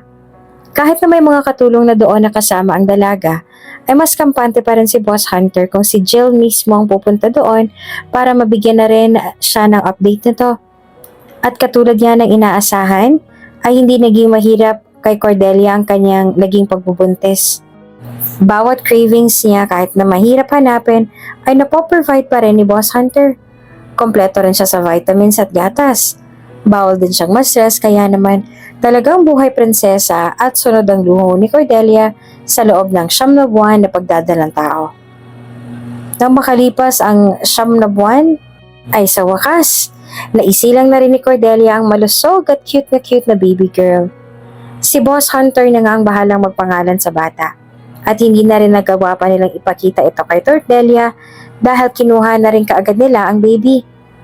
Nang matapos ang delivery at madala na sa care recovery room si Cordelia, ay doon na siya muling pinuntahan ni Jill upang magpasalamat. Magpapaalam na rin. Miss Cordelia, ipinaparating po ni Boss Hunter na lubos po siya nagpapasalamat dahil sa pag-aalaga niyo sa inyong sarili. Maging sa baby para mailuwal ninyo ng maluwag at maayos. Sabi ng doktor. Bukas makalawa ay maaari na kayo makalabas. Ipinatawag ko na rin ang malapit ninyong kaibigang nagangalang Bubbles para siya nang magbantay sa inyo. Ito na po muna mga natitirang kabayaran ni Boss Hunter sa inyo. Salamat po sa naging tulong ninyo, okay? Mauna na po ako. Magpalakas ka, ha? Sabi ni Jill, tsaka pinatong ang isang brown envelope sa ibabaw ng kama na naglalaman ng libo-libong pera na pahuli niyang bayad. Hindi naman mawari ni Cordelia ang nararamdaman at kung ano ba ang sasabihin niya. Gusto niya kasi makita man lang ang bata kaya naman nang makatalikod na si Miss Jill ay saka pa lamang siya umimik. Sandali, sabi niya pero hindi na siya narinig pa ni Jill hanggang sa tuluyan na nga itong umalis. Hindi ngayon malaman ni Cordelia kung para saan ang mga luha na inilalabas ng kanyang mga mata. Pakiramdam niya ay may kulang na at hindi niya gusto ang pakiramdam na iyon. Ang buong akala niya ay magiging madali lang lahat, pero ang hirap pala. Ni hindi man lang niya makarga ang baby sa kanyang mga braso o hindi man lang nakita ang itsura nito o narinig man lang ang pag-iyak nito. Napatingin siya sa brown envelope at ngayon nga ay bigla na lang niyang konesyon ang kanyang nagawa na hindi niya lubos akalain na mararamdaman niya ngayon. Makalipas ang maraming taon, marami na rin ang nagbago. Hindi na nagkaroon pa ng komunikasyon si Cordelia kina Boss Hunter at tuluyan na nga hindi na nasilayan pa ang batang kanyang iniluwal. Ni hindi nga maalis at mawala ang bata sa kanyang isip. Ilang beses man niyang sabihin kay Bubbles na ayos lang siya na wala sa kanyang nangyari. Sa loob-loob niya ay hindi niya madadaya ang kanyang sarili na hinahanap-hanap niya ang presensya ng bata at tilang kahit pa marami na nagdaan at nangyari pa ay kakambal niya na ang katotohanan minsan na siyang naging ina. Samantala, para makalimot naman si Cordelia sa nangyari, minabuti na lang niyang ituon ang kanyang oras sa pagbabalik sa pag-aaral. Nakatapos siyang muli ng high school, senior high school at ngayon ay OJT na siya sa kanyang kursong business management. Habang pauwi si Cordelia patungo sa apartment ni Bubbles, ilang gabi niya nang napapansin at nararamdaman na parang may sumusunod sa kanya. Nakakauwi na kasi siya lagi ay gabi na dahil sa oras ng kanyang OJT. Nilalakad na lamang niya yung maliit na eskinita papasok ng apartment. Ngunit ngayon, isang himala na nakauwi siya na hindi nag-aalala. Bubbles, nandito na ako. Malakas na buhay ni Cordelia sa kaibigan. Usually, sumasagot naman kagad si Bubbles dahil nga sa oras na to. Dapat ay paalis na siya patungong trabaho na ngayon ay sa isang restaurant na nagtatrabaho at umalis na sa pagiging GRO. Bubbles? Ulit pa ni Cordelia. At doon nga ay nadatnan niya ang kanyang kaibigan sa may sala. Hindi lang siya ang nandoon. May isang babae at isang lalaki na nakaupo sa harapan ni Bubbles. Nang makita iyon ni Cordelia ay bigla namang nanlaki ang kanyang mga mata sa gulat dahil may mga bisita pala sila. Nakasuot ang dalawang yon na parang business suit at parang hindi basta-basta mga empleyado o ano. May mga earphone pa silang nakasalpak sa kanilang mga tenga at parang mga secret agent. Cordelia, mabuti naman at nariyan ka na. Nakangiting bungad naman ni Bubbles. Maluwag ang kanyang ngiti, kaya palagay ang loob ni Cordelia na walang problema. Magandang gabi po. Sino po sila, Bubbles? Mga bisita mo? Nakangiting tanong naman ni Cordelia. Hindi, bisita mo sila, Cordelia. Halika, maupo ka. Tugon ni Bubbles kaya naman ay lalong nagtaka pa si Cordelia. Umupo muna siya sa tabi ni Bubbles katulad ng utos ng kaibigan at saka muling pinagmasdan ng dalawa. Ano mang isipin niya ngayon na hindi niya maalala o maisip kung sino ang mga ito. Ni hindi nga sila pamilyar sa kanya kaya naman medyo napakunot ang noon ni Cordelia. Ipagpaumanhin po ninyo. Bisita pero hindi po kayo pamilyar sa akin eh.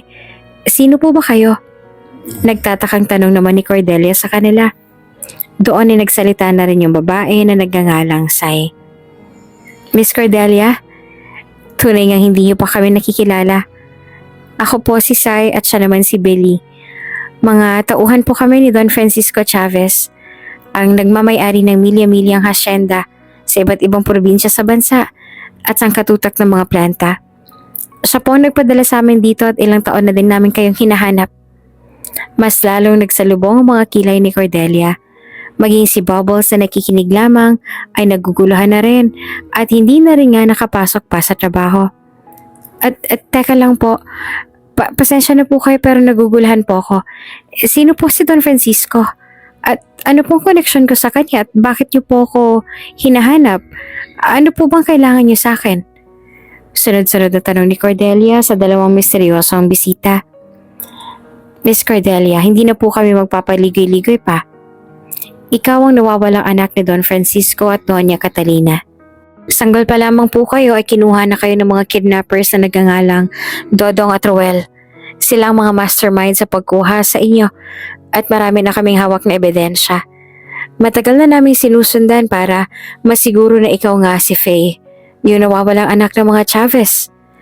At ngayon na may hawak na kami mga sapat na ebidensya na inipon namin sa mahabang panahon.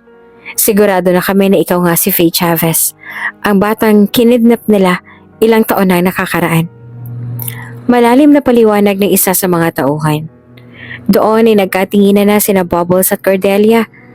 Magaling kumilates ang tao itong si Bubbles kaya malakas ang kutob niya na nagsasabi ng totoo itong dalawa. Base na rin sa mga ipinapakita ng mga ito na ebidensya ay hindi maipagkakaila na lahat ng iyon ay akma at tama, lalo na nang mabanggit nila ang pangalan ni Ruel. Sinasabi niyo na isa akong Chavez? Oo, tama ako yo. Wala nga akong tunay na pamilya. Ang kwento sa akin ng mga kumupkup sa akin ay nakita lamang daw nila ako sa lansangan pero hindi rin naman sila naging mabuti sa akin. Matagal na akong wala sa poder nila dahil naging malupit sila sa akin at hindi man lang ako tinuring na tunay na kapamilya. Kanina nabanggit niyo si Tito Ruel? Sino siya? Anong kinalaman niya kung tunay na biktima nga ako ng kidnap? Matalim na tanong ni Cordelia. Miss Faye, si Ruel na tinutukoy ninyo na sinasabi niyong kumupkop sa inyo ay isa sa mga salarin sa pagkidnap sa inyo. Mga dating tauhan sila ng iyong ama sa iyong asyenda na nagrebelde. Sa bakbakan noon ay napatay ang leader na si Dodong at nakataka si Ruel habang daladala ka. Hindi ko alam kung anong motibo niya at kung bakit dinala ka pa niya pero hinala namin na natatakot na siya kaya no choice na siya ng mga panahong yon. At para mas maliwanagan kayo, sumama kayo sa amin sa mansyon dahil ito rin naman ang utos ni na Don Francisco at Doña Catalina. At dahil nga interesado na rin talaga si Cordelia sa bagay na yon at sa tingin naman niya ay wala namang mawawala, kaya naman pumayag na rin siya sa gusto ng dalawa. Kinaumagahan ay isinaman na rin siya ng mga tauhan at kasakasama si Bubbles. Nang makarating na sila sa mansyon ng mga Chavez, ay doon sila namangha sa laki at ganda ng mansyon na iyon. Tuloy po kayo, Miss Faye at Miss Bubbles, magalang na utos ng bodyguard. Sumunod naman silang dalawa. Don Francisco, Doña Catalina, narito na po ang inyong matagal na nawawalang anak na si Miss Faye. Sa meet ng tauhan, sa mag-asawa na kasalukuyang naroon sa isang malawak na silid kung saan nakitang-kita ang magandang view sa labas ng bintana na parang nasa tabi pa ng dagat. Doon ay marahan ang ipinihit ng mag-asawa ang kanilang mga katawan papunta sa direksyon kung nasaan si Cordelia. At nang sa wakas ay makita na nila ito, sapat na ang lukso ng dugo para mapatunayan na anak nga nila si Cordelia. Dahil sa kusa na lamang tumulo ang kanilang mga luha nang mamasdan nila ang mga mata nito. Nakauna-unahan nilang minahal ng mailuwal pa lamang siya ni Doña Catalina. Faye, anak ko, Faye. Doon ay mabilis nang lumapit ang Donya kay Cordelia at saka wala anong-ano ay niyakap ang kanyang anak ng mahigpit na mahigpit. Tila nga binawi ang mga panahon na matagal silang hindi nagkasama. Faye, anak ko, napakatagal ng panahon ako nang ulila sa'yo. Miss na miss kita, anak ko. Mabuti't hindi kami nawala ng pag-asa ng iyong ama na muli kang makikita dahil malakas ang pakiramdam ko na buhay ka pa. Napakaganda mo, anak ko. Doon ay lumapit na rin si Don Francisco. Faye, ikaw nga. Ikaw nga anak namin. Maaari pa kitang mayakap, aking unika iha. Maluha-luha na manghiling ng kanyang amang si Don Francisco. Tumango na lamang si Cordelia tanda ng kanyang pagpayag. Matapos noon ay naipaliwanag na rin sa kanya ng kanyang mga tunay na magulang ang totoo. Doon ay tuluyan na rin namang naliwanagan si Cordelia at ngayon ay sobra-sobrang saya ng puso niya dahil sa wakas ay natagpuan na rin niya ang tunay niyang pamilya. Hindi niya na kailangan pang mamalimos ang pagmamahal at ang atensyon dahil kusa niya na itong matatanggap. Labis pa nga sa kanyang inaasahan mula sa kanyang tunay na mga magulang. Maging ang mga kanyang tinatawag na Tito Ruel ay naipakulong na rin ang kanyang mga magulang para magbayad ng kanyang mga kasalanan. Pabos naman ay kinupkup na rin nila dahil iyon din ang hiling ni Cordelia. Pagbabalik na rin sa mga kabutihan na nagawa nito sa kanya. At ngayon ay pinag-aral na rin siya ni na Don Francisco at Doña Catalina. Nang makalipas ang mga buwan, naturuan na rin nila si Cordelia sa kanilang negosyo at unti-unti namang nagagamay na ng dalaga dahil ito naman ang kanyang forte. Faye, anak, bukod sa mga itinuro ko sa'yo, may isang bagay pa na kailangan mong gawin para mas mapalakas ang ating kumpanya. Kailangan mong pakasalan ng CEO ng Nichols Corporation. Seryosong sabi sa kanya ng kanyang ama. Napakunot naman ang noon ni Cordelia. Nichols Corporation? Kailangan ko po ba talagang gawin yun? Tanong naman ni Cordelia. Yes, you have to. Kapag nagsanib-puwersa ang Chavez at Nichols, posibleng wala na makakaagaw pa ng ating posisyon at sa itaas na ranggo. Anak, kailangan masanay ka na sa lahat ng ganitong kalakaran dahil kapag nawala na kami ng mommy mo, ikaw na ang magmamana ng lahat ng ito. Kaya Faye, pagbutihin mo dahil sa'yo naman ipinagkakatiwala ang aming ligasiya. Batid ni Cordelia na seryoso sa bagay na yon ang kanyang ama kaya naman wala na rin siyang magawa kundi ang pumayag. Boss, pumayag na po ang nag-iisang tagapagmana ng Chavez na si Miss Faye. Isaset ko na lang po ang meet-up ninyo at kung kailan na magiging kasal. Sambit ni Jill kay Boss Hunter. Wala man silang kaalam-alam na ang Faye na kanilang tinutukoy ay walang iba kundi si Cordelia na surrogate mother ng anak ni Boss Hunter. Okay Jill, tomorrow I won't be busy. Iset mo na with the Chavez, okay? Okay po, tugon naman ni Jill. Kinabukasan, katulad nga ng napagkasundoan ay sa wakas, nag-cross ng muli ang landas ni na Boss Hunter at Cordelia. Sa isang restaurant nga sila nagkita-kita. Kasama pa ni Boss Hunter noon ay naging anak nila na si Abby na ngayon ay 7 taong gulang na. It's nice to see you again, Don Francisco. Bati ni Boss Hunter na kung tawagin naman ng mga Chavez ay H. Napatingin naman sa kanya si Cordelia habang kumakamay ang lalaki sa kanyang ama at ina. Pamilyar sa kanyang mga labi. Pakiramdam niya ay matagal na silang magkakilala. Pero hindi niya matandaan kung saan silang nagkita o ano at kung bakit yung mga labi lamang na yon ang pamilyar kay Cordelia. Palibhasa ay naka-half na maskara lamang sila noon kaya naman hindi talaga naging malinaw sa isa't isa ang kanilang pagkakakilanlan. Sa kabilang banda ay matapos sa kanyang mga magulang ay kamay naman niya ang hinawakan ni H ngunit sa halip na kamayan ay hinalikan nito ang kanyang kamay ng dalaga. It's nice to meet you and see you, Miss Faye. The heiress of Chavez Corporation. Maabong sabi pa ni Boss Hunter at saka napatingin pa ito na malagkit. Ngumiti naman si Cordelia at ngumiti na lamang. Napatingin naman siya sa bata na kasama nito at si Abby na may maganda ring mga ngiti sa kanya. Hello po, magiliw na pati ng bata. Tila naman may kung anong kumurot sa dibdib ni Cordelia nang batiin siya ng bata. Hindi niya mawari kung saan nagmula ang dahilan kung bakit bigla na lamang tumibok ng abnormal ang kanyang puso. Ilang segundo rin siyang nakatitig sa bata bago pa siya nakasagot. Hi, ang ganda mo naman. Nakangiting bati ni Cordelia. Ilang oras din silang magkausap at ngayon nga may napagkasundoan na rin tungkol sa kanilang kasal. At nang maikasal na nga sila, ay doon na namalagi si Cordelia sa bahay ni na Boss Hunter. Noong una ay nagsasama lamang talaga sila para sa kumpanya. Ngunit habang tumatagal, ang kanilang pagsasama ay tila ba nababali na ang naging pananaw ni Boss Hunter sa mga babae. Iba ang pakiramdam niya kay Cordelia. Iba ang pakiramdam niya kumpara sa ibang babae na nakasama niya na. At ang pakiramdam na ito ay huli niyang naramdaman noong una niyang makita si Cordelia. Mommy Faye, can you help me with my assignment? Masiglang tanong naman ni Abby sa kanya na mommy na rin ang tawag. Kahit abala si Cordelia sa mga paperwork sa kanyang ginagawa, ay hindi pa rin siya nag-aatubiling lapitan ng batang si Abby. Aba, syempre naman. Sino ba naman na makakatanggi sa cute na batang ito? Halika nga dito, patingin nga anong subject pa. Ikinalong naman ni Cordelia ang bata sa kanyang dalawang hita at saka kinuha ng notebook. Sobrang gaan nga ng loob nila sa isa't isa. Hindi nga talaga siguro magsisinungaling ang tinawag na lukso ng dugo.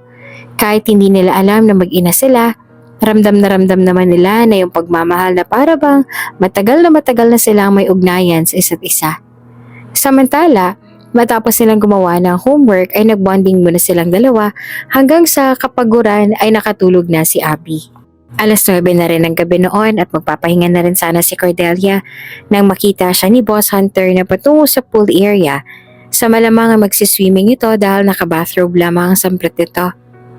Faye, gising ka pa? Tanong ni Boss Hunter at huminto muna ito sandali.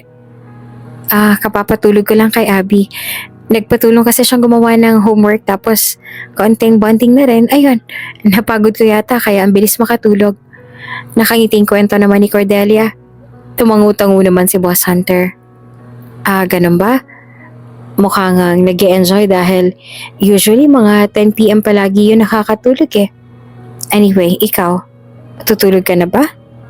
Wanna join me on a night swimming? Alok ni Boss Hunter kay Cordelia. Dahil wala na rin namang ibang gagawin pa si Cordelia ay wala namang masama kung papayag siya dahil una sa lahat ay mag-asawa naman na sila kaya ayos lang naman siguro mga ganong bagay. Sige, mag-aayos lang ako sandali. Tugon ni Cordelia. Okay, I'll wait in the pool area na lang. Okay. Na makapagpalit si Cordelia ng pang-swimming na two-piece ay nagtungo na siya kaagad sa pool. Nag-cover up muna siya para hindi naman ganun ka-expose kaagad ang kanyang katawan. Faye, halika na. Maligo ka na. Ang lamig ng tubig oh. Ang sarap sa katawan. Yaya ni Boss Hunter at nauna na nga itong lumublob sa tubig.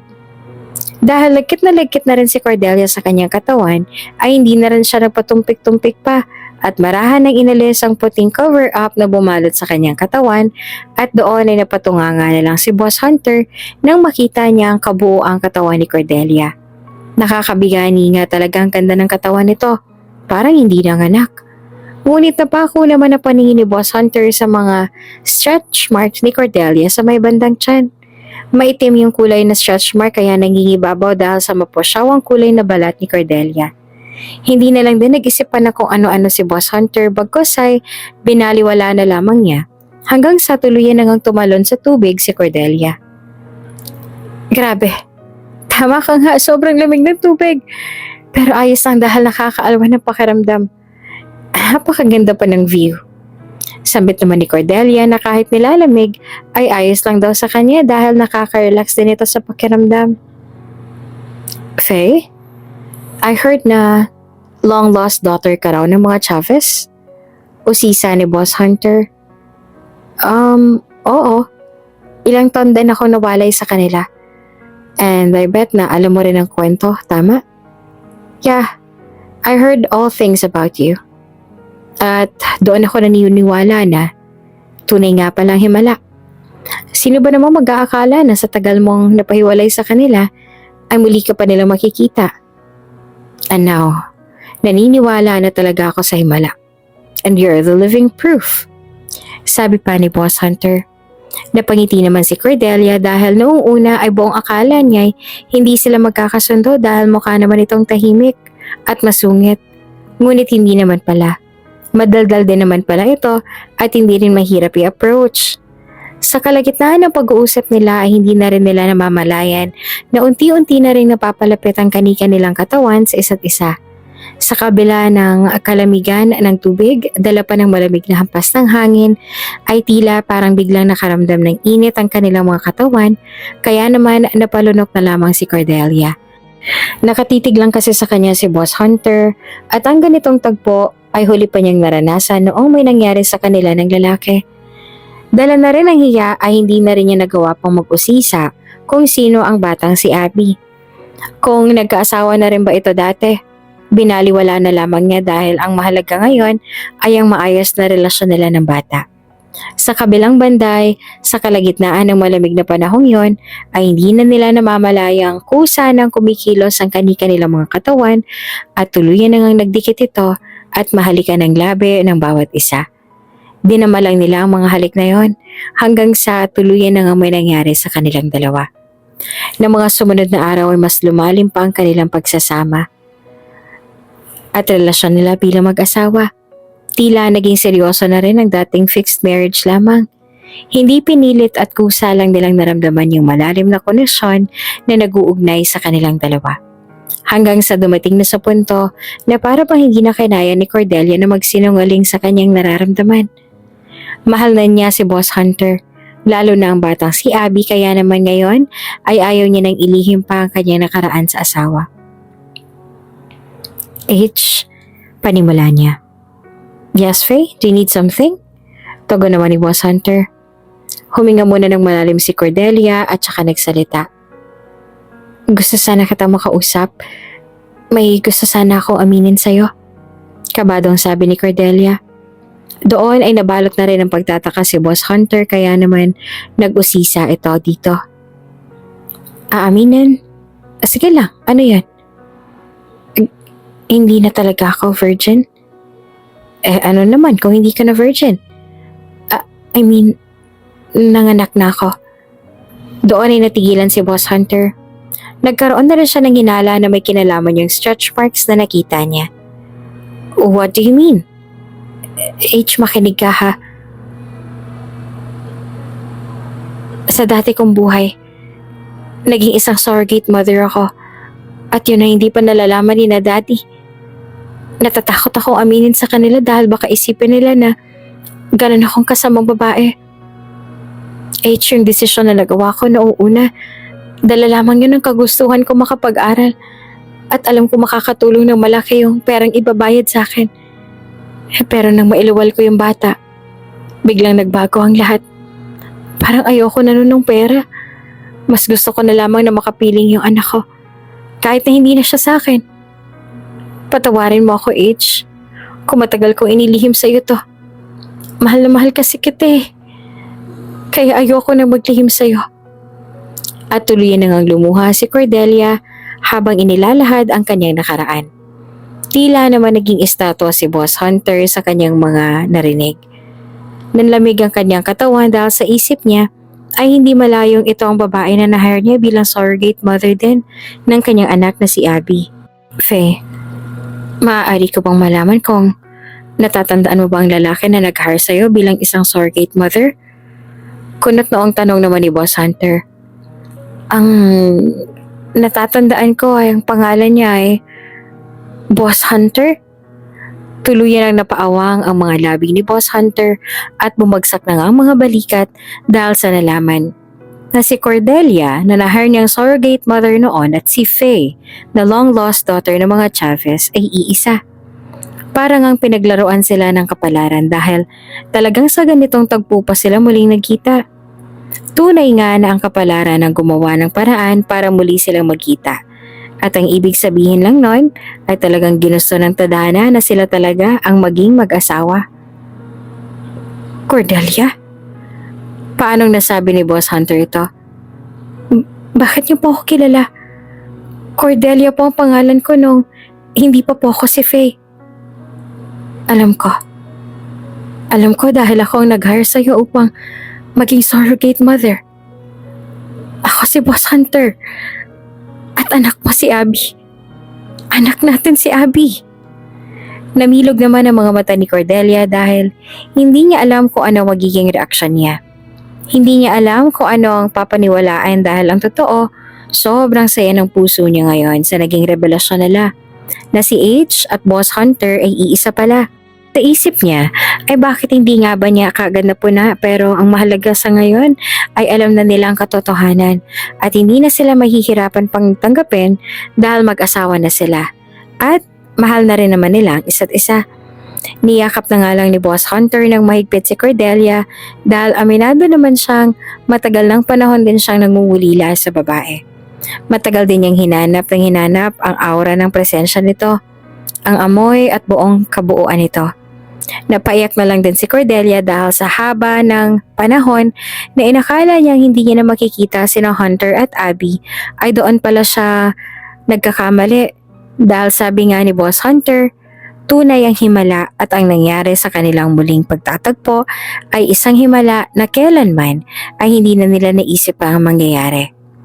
Matapos nga noon ay ipinagtapat na rin ni Cordelia ang totoo kay Abby at hindi naman sila nahirapan na magpaliwanag sa bata. Bagkus ay gustong gusto pa nga nito dahil mahal na raw niya ang kanyang mommy Faye. At simula noon ay mas naging malalim na ang relasyon nila bilang isang pamilya. Mas tumatag at mas minahal ang isa't isa.